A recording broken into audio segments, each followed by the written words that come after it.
Chegou a hora de mais um Coletiva Tendências, um programa com o apoio de WTAG. Resultados reais, Digital First.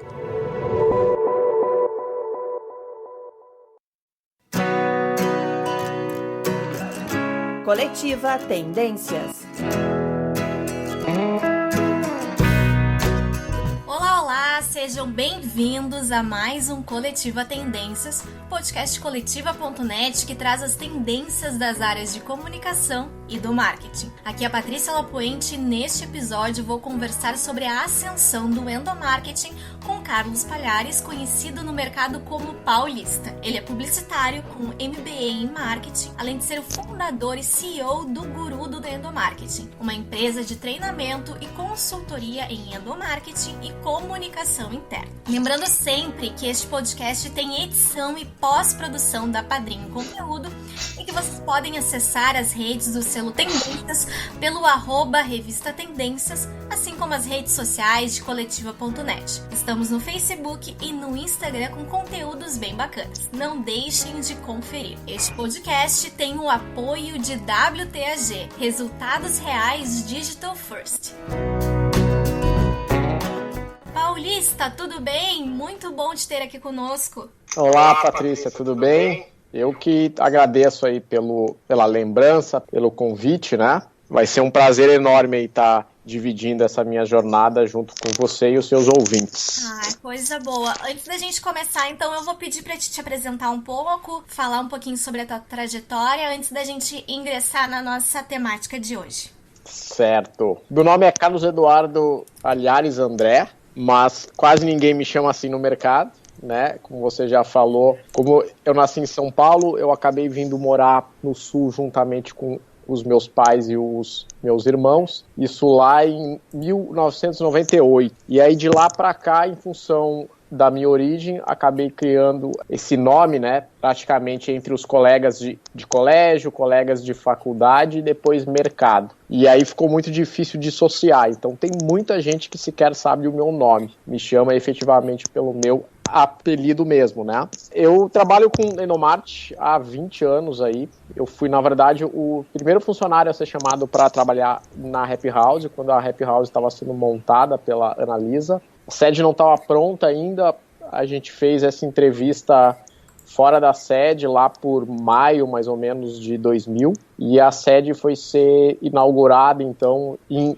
setembro de 2000, né? Então, eu fiquei alguns meses trabalhando remotamente, aguardando que a sede ficasse pronta. E aí, de lá para cá, acabei não largando mais essa área. Eu brinco que eu caí meio que de paraquedas, mas quando eu olho para trás, toda a minha trajetória, e eu vou lá na minha faculdade, vou me lembrar qual foi o assunto que eu fiz o meu trabalho final, e o meu trabalho final tinha como título o uso das ferramentas de marketing nas relações interpessoais. Ou seja, a gente começa a ver um link muito profundo com endomarketing, né? É óbvio que isso é mais fácil enxergar hoje do que na época, porque na época ninguém falava sobre esse termo dentro das empresas, né? E aí se vão 20 anos, então. Além disso, eu dou aula nos MBAs também desse tema, endomarketing e comunicação interna.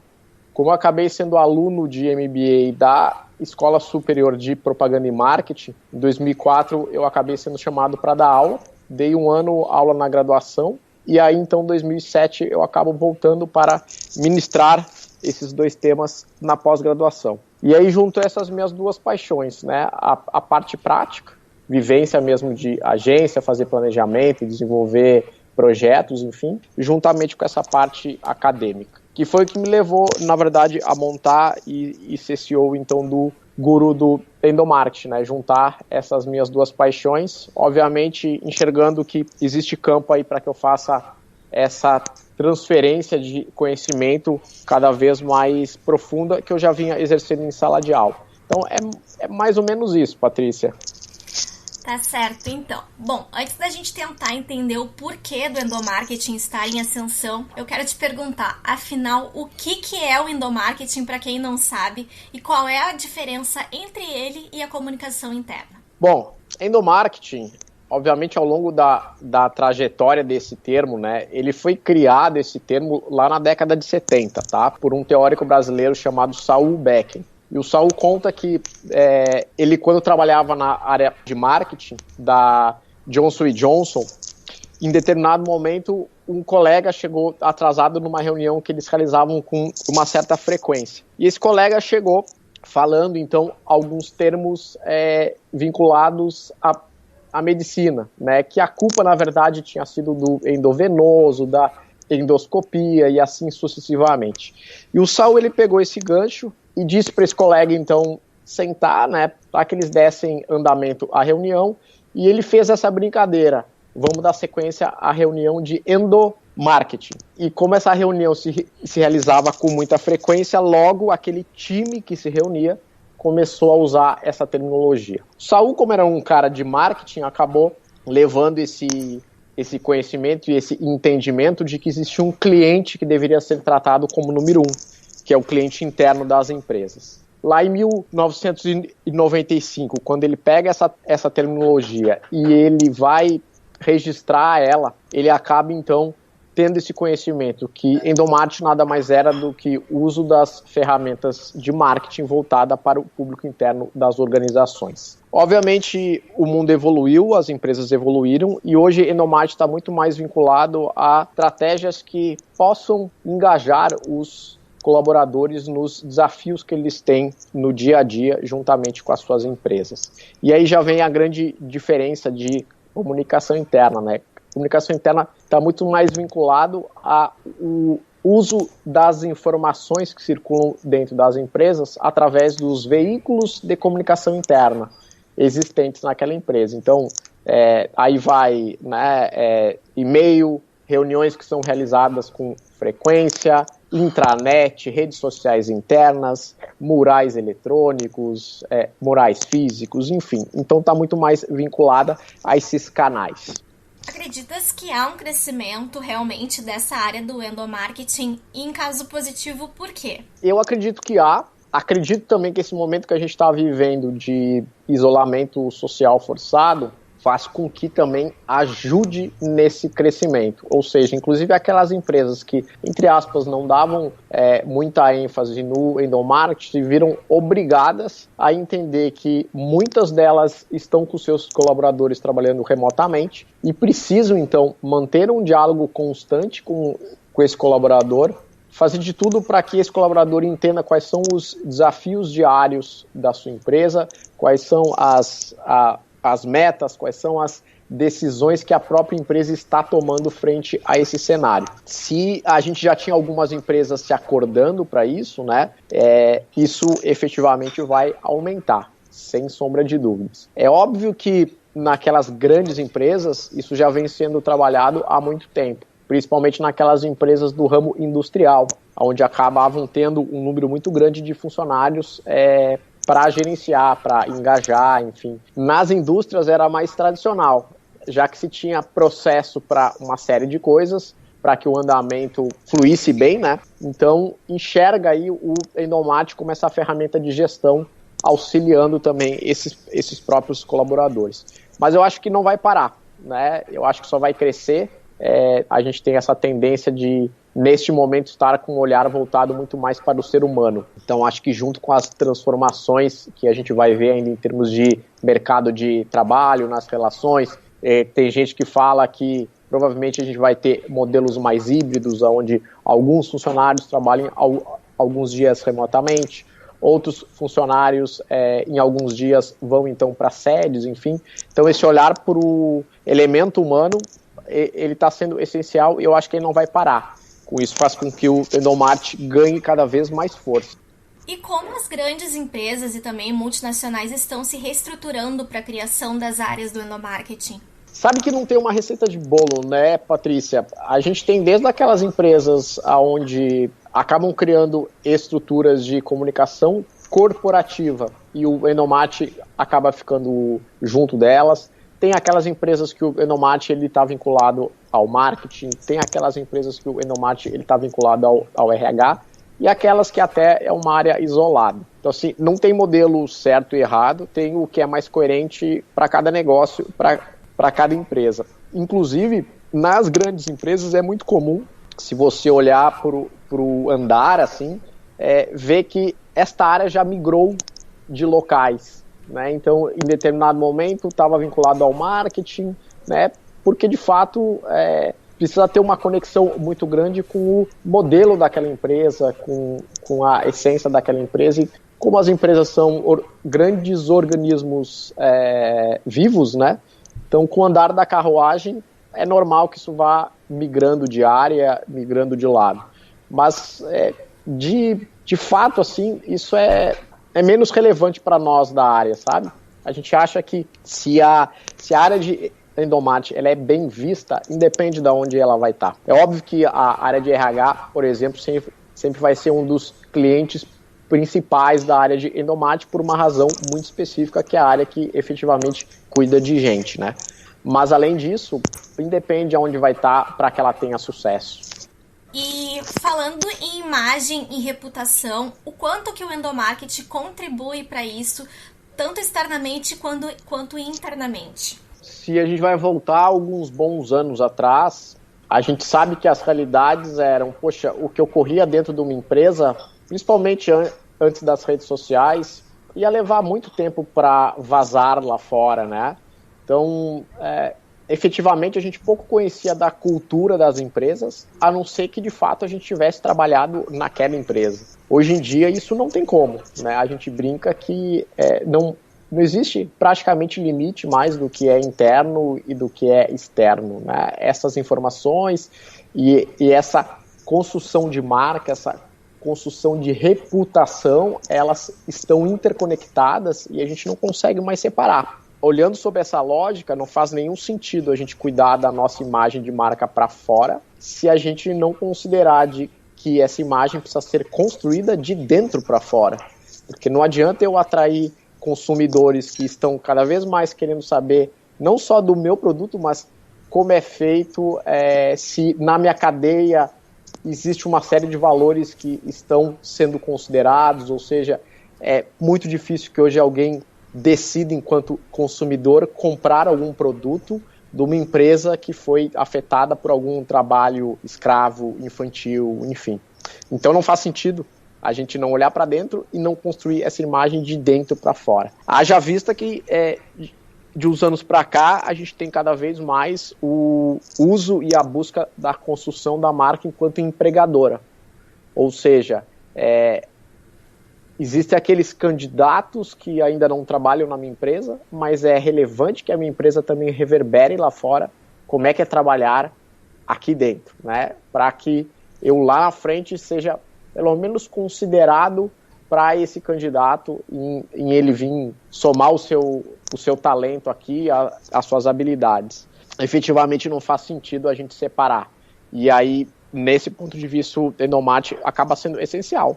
A gente precisa dar valor e conhecimento à marca, tanto internamente quanto fora. Às vezes o que a gente vê muito em termos de mercado são clientes que falam, poxa, mas a minha essência não é exatamente assim como os meus funcionários acham, né? Mas o fato é que tudo é percepção. Então, se você acha que a sua essência não é assim, mas ela é percebida assim, tanto dentro ou fora, significa que existe um espaço para ser trabalhado melhorias aí, e aí o endomarketing entra muito forte. Voltando um pouquinho ali, quando citou a questão das agências especializadas em endomarketing, além do setor de endomarketing nas empresas, há essa possibilidade. Como é que funciona o trabalho dessas agências? Como é que é a relação agência-empresa? Quais são as principais diferenças de quem tem um setor para isso? Bom, como qualquer outro fornecedor, né, das grandes empresas, das médias empresas, pequenas, enfim, quando uma empresa ela toma essa decisão de terceirizar algum serviço, é porque ela está enxergando que, poxa, não é core do meu negócio, ou seja, talvez não vale a pena eu construir uma estrutura específica para isso, e sim ir atrás de alguns fornecedores que sejam especialistas nesse tema. Obviamente, toda escolha traz vantagens e desvantagens, tá? Então, assim, se a gente escuta aquelas empresas que resolveram criar os seus setores de endomarketing e, inclusive, trazer funcionários para praticamente criar uma agência dentro da sua empresa, existem vantagens que certamente você vai ter muito mais velocidade nas suas demandas, né? Porque afinal você está com a equipe dentro de casa. Por outro lado, por aqueles profissionais estarem dentro daquela empresa, você tem que não só gerenciá-los, né? Então, quando você terceiriza para alguma agência, você não se lembra que daqui a um ano aqueles funcionários que trabalham para mim vão sair em férias. Você não se lembra de que o funcionário talvez ele fique doente e aí o problema é do meu fornecedor, ele que deu um jeito para entregar aquela demanda. Quando você resolve internalizar, você precisa se dar conta disso, de que não tem só benefícios aí, né? Então, o que a gente vê no mercado também são clientes que acabam enxergando ganhos de se ter fornecedores externos, né? Fornecedores que vão trazer diversos exemplos até de outros clientes que eles trabalham, então tem uma tendência deles estarem bem mais atualizados com as grandes práticas de mercado do que se você fizer dentro de casa. Por outro lado, também a gente vê clientes que até migram, resolvem por um tempo criar uma estrutura interna, depois resolvem terceirizar. Então, de novo, esse aqui é outro caso que vai muito pelo momento, né? Imagino agora que, nesse momento que a gente está vivendo, sem sombra de dúvida, se você é um cliente que tem uma equipe terceirizada, é bem melhor do que você que tem que ter uma equipe também dentro de casa, gerenciando todo esse time, e sabendo que muitas vezes essa equipe acabou ficando, digamos, com custos elevados também nesse momento, né? Então, você vai encontrar os dois perfis aí em termos de mercado. Clientes que migrem e ficam eternamente com fornecedores externos e clientes que resolvem montar dentro de casa. Bom, lembrando a vocês que este é o podcast Coletiva Tendências, hoje com a temática sobre a ascensão do endomarketing. Quem está falando comigo sobre isso é o fundador e CEO do Guru Endomarketing, o Paulista. Bom, voltando então, o endomarketing é uma das áreas que mais tem aberto vagas na comunicação. Porém, há muita dificuldade delas serem preenchidas. Por que isso acontece, ao teu ver? Eu acho que aí vai na mesma linha de, entre aspas, qualquer outra vaga dentro da empresa. O grande desafio aqui, e que eu acho que é um item a mais, é que o profissional de endomarketing, que ele vai trabalhar dentro da empresa e até fora, ele precisa conhecer de negócio, ele precisa conhecer de gente e ele precisa conhecer de comunicação, né? Então aqui a gente já começa a ter esse item aí, poxa, de repente eu vou trazer alguém para preencher essa vaga e ele é excelente de comunicação, mas não tem aí um olhar tão aprofundado sobre negócios, né? Porque no fim a gente não tem receita de bolo. O que serve para uma empresa, às vezes do mesmo segmento, eu que já fiz trabalhos, por exemplo, né, se a gente for olhar as empresas de siderurgia, eu já trabalhei para todas elas ao longo da minha carreira. E às vezes o mesmo desafio que você tinha numa empresa, na outra empresa, 6 meses depois, era resolvido de uma maneira completamente diferente, porque o negócio é diferente, a cultura é diferente. Então isso exige uma capacidade bastante robusta desse profissional. Por outro lado, uma vez que ele decide entender de negócio, entender de gente, entender cada vez mais de comunicação, eu brinco que ele passa a ser um dos profissionais mais importantes para aquela empresa, porque talvez, além do RH, ele vai ser o profissional que tenha mais contato com 100% das outras áreas. Porque ele vai receber demandas aí mensalmente, diariamente, de todas as áreas. Então ele precisa entender muito de tudo, né? Eu vejo com excelentes olhos. Se por um lado a gente vê áreas ainda que querem evoluir e nem sempre é tão fácil preencher essa vaga, por outro lado, quem resolve realmente mergulhar nesse tema, tem muito campo a se desenvolver e crescer na carreira aí. E, ao teu ver, a academia está formando comunicadores com este conhecimento ou não? A academia, ela está melhorando cada vez mais. né? Se a gente for olhar assim, por exemplo, eu dou aula numa pós-graduação que até 4 anos atrás, essa pós ela não existia, obviamente, nessa universidade, né? Que é a pós-graduação de comunicação corporativa. Isso já é bem diferenciado, porque antes as minhas aulas de endomarketing e de comunicação interna estavam vinculadas a outros cursos de pós, ou gestão de marcas, ou aquele pós de marketing, né, onde a nossa cadeira era uma a mais. Mas, obviamente, tinham várias outras que não tinha tanta sinergia assim. Quando você enxerga que existe um curso de pós-graduação em cima de comunicação corporativa, você já começa a ver que, poxa, a formação desse profissional, ela está recebendo cada vez mais atenção, né? Então, eu acho que é uma grande evolução aí que a gente tem que buscar, mas eu vejo com excelentes olhos, assim. Acho que a gente está caminhando para isso. Bom, aqui a gente fala em tendências. O que a gente pode esperar para os próximos anos nessa área? Primeira coisa que eu acredito que a gente vai vivenciar, algo rápido aí, assim como a crise financeira de 2008, que o Brasil foi sofrer em 2009, pelo menos a grande maioria das empresas, o que essa crise fez com a área de endomarketing e com os próprios profissionais? Ela forçou com que a área ficasse cada vez mais estratégica. Então, assim, antes de 2008, a gente via diversas empresas realizando, por exemplo, comemorações das datas, né, de celebração, Dia das Mães, enfim, tudo, porém, de maneira extremamente exagerada. Então, assim, eu tive casos de ver algumas empresas que não tinham vínculo nenhum com animais, ou porque o seu produto que era criado, vendido, enfim, não tinha nenhuma sinergia, e não tinha nenhuma política também daqueles funcionários poderem levar os seus animais de estimação para trabalhar junto. E aí, de repente, você vê uma indústria dessa celebrando, por exemplo, o Dia do Animal. Ou seja, sem nenhum viés estratégico, jogando fora recursos, né, sejam eles humanos, financeiros, desperdiçando o tempo dos funcionários, que mal ou bem tem algum impacto visual dentro dessa campanha, né, para eles, com algo que não agregava. 2009, a gente tem uma virada de chave nisso aí. Ou você comprova por A mais B que a ação que você vai fazer é extremamente estratégica para o seu negócio, ou você não consegue nem liberação de verba.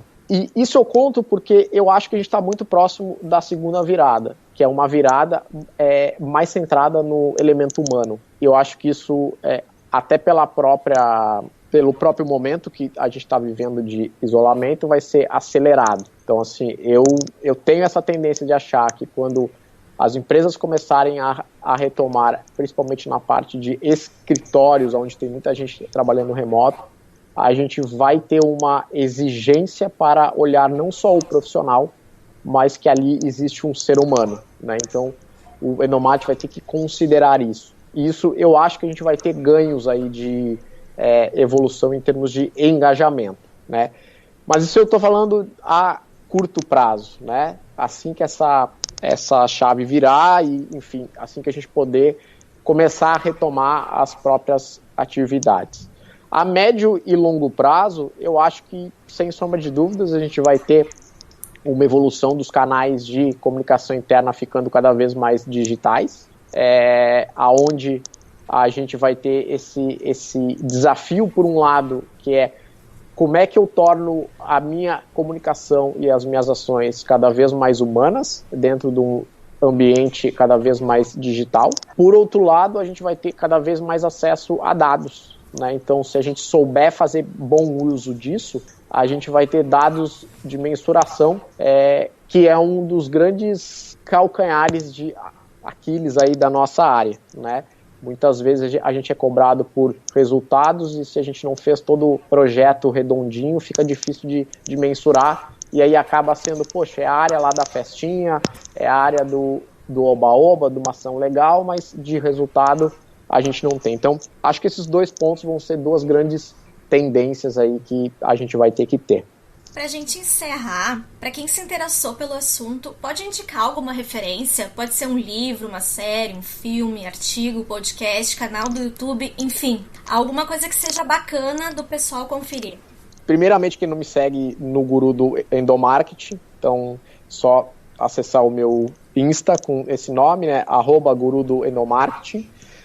Lá, se for na minha bio ali do Insta, vai ter todos os meus canais digitais. Então, eu também tenho o canal de vídeos, tenho o canal de podcast também, além de todos os materiais do Insta. Então, diariamente tem muito conteúdo rico ali. Semanalmente tem muito vídeo didático, então acho que é um excelente caminho. De livros, eu não teria como não citar a minha ex-sócia, Analisa de Medeiros Brum, que tem o maior número de livros escritos no Brasil aí sobre endomarketing, então também para quem quer acessar e conhecer mais, acho que vale a pena, né? Então só procurar pelo nome dela, vai ter acesso fácil aí, né? No mais, eu acho que tem muito canal digital legal aí sobre esses assuntos que tem correlação com endomarketing, então sejam canais que falam especificamente sobre marca empregadora, né? Sejam canais que falam especificamente sobre engajamento, motivação, satisfação, enfim. Então, acho que tem muita coisa no digital legal aí. Livro por livro, eu sou meio cético para indicar, porque, pelo menos para mim, os livros, eles sempre acabam tendo um significado pelo momento que eu estou vivendo. Então, já tive essa vivência de falar, poxa, fulano, lê esse livro que para mim mudou a minha vida e para outra pessoa, de repente, não tem esse mesmo efeito. O que eu sempre falo para os meus alunos não leiam somente coisas de endomarketing também, se vocês querem ficar nessa área, né? Entendam que quanto mais você entender de gente, né, ser humano, de negócios, você vai se tornar um profissional diferenciado. E aí acho que vale a pena a gente não ficar na nossa bolha e ler de tudo. Eu estou num momento de vida que eu estou lendo desde coisas econômicas, livros econômicos que têm correlação com endomarketing, estou lendo muita coisa de gente que estuda profundamente o funcionamento do cérebro. Se a gente quer entender o ser humano, acho que isso faz parte, enfim. Mas não vou me atrever aqui dar 1, 2, 3 autores, que até seria sacanagem com os demais. Tá certo, então muito obrigada pela tua participação, Paulista. Obrigado, Paty, foi um excelente bate-papo aí, e qualquer coisa é só me acessar aí, tá bom? Tá bom, obrigada. Grande abraço. Abraço, tchau, tchau. Bom, gente, então estamos encerrando mais um Coletiva Tendências. Muito obrigada pela participação de vocês. Esse foi o Paulista falando sobre a ascensão do endomarketing. E esse episódio foi baseado na matéria Endomarketing, uma nova área da comunicação em ascensão. Ela foi veiculada na última Tendências Comunicação Empresarial. Lembrando que este podcast é produzido por coletiva.net com a edição da Padrim Conteúdo. Não se esqueçam de acessar nossas redes. Estamos no Instagram e no Facebook pelo @Revista Tendências, tudo junto. E para quem desejar saber mais um pouco sobre o portal, pode acessá-lo em www.coletiva.net, além de conferir nossas redes no Facebook, Instagram e Twitter. Até mais! Tchau, tchau!